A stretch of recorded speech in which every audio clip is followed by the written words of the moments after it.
I have a pivot table summarizing my Excel database. There's a problem. Bum, bum, bum. My database has a lot of v-lookups to other databases, and with over 100,000 rows, my system locks up. How do I get out of v-lookup jail? Okay, if you're using a relatively recent version of Excel, and I know it's there in Excel 2016, but I don't know if it's available in other versions, there is the coolest thing. Jesse, if you haven't heard about this, you're going to absolutely love it. It's called the data model. And the learning curve is about, yeah, that's it. You just learn the data model. I mean, that's how long it takes to learn. And in essence, if you click on any one of those databases, actually, I'll tell you what it is. It's a pivot table that instead of coming from one database, can come from lots of databases. And it's all smushed together in a single pivot table, just the way you need it. No v-lookup jail, because you don't ever need v-lookup. So how to do it is you need to have two things.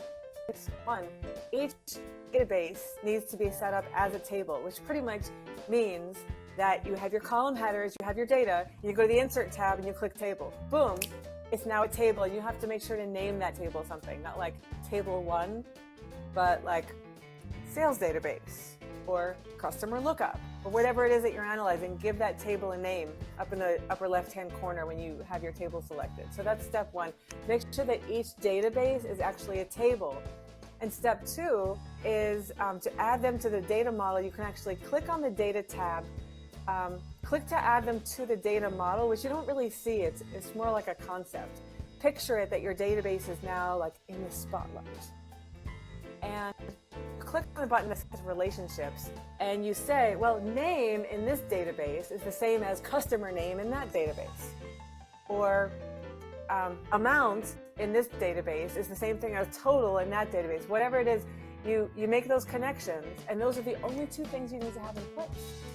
All you do after that is create a pivot table, and then the little pop-up that you see when you create a pivot table, it asks you something that you never noticed before, but actually was there the whole time. Should you choose information from the data model?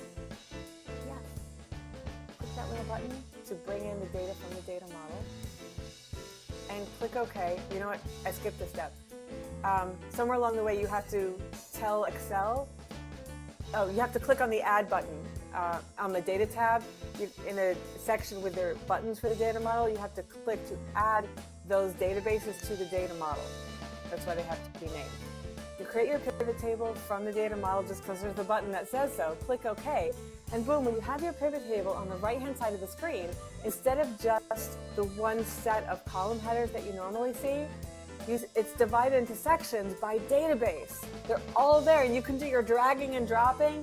And if let's say you have your customers and their purchases in one database, but then your customers and let's say their state in another database, boom, you can have purchases by state with a drag and drop.